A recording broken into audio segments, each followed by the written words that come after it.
Earnings, economy, Bernanke, take your pick, all helped give Wall Street a bounce.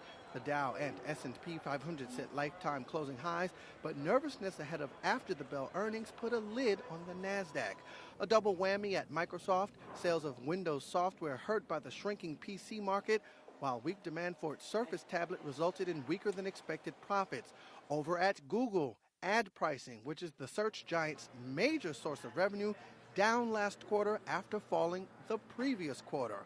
Another big story after the market closed, Detroit. The Motor City filed for bankruptcy, the biggest ever for a U.S. municipality. The former manufacturing powerhouse is saddled by debt estimated as high as $18.5 billion. A quick roundup of other earnings. Sales at Verizon came in slightly below targets.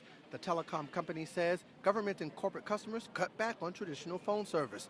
Over at Morgan Stanley, revenues jumped 22% thanks to improvements in its trading unit. Profits beat the consensus.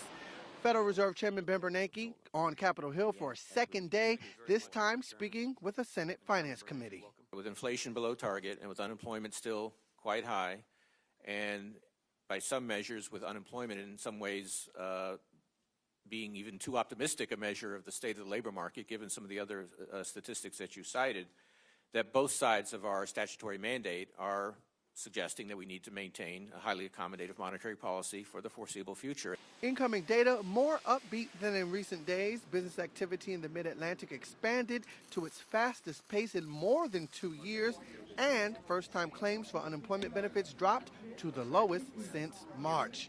Signs of a stronger economy sending crude oil prices to a 16-month peak. Finally, European stocks traded at their best level in 6 weeks. The European Central Bank widened what kind of collateral banks can offer in exchange for cheap loans.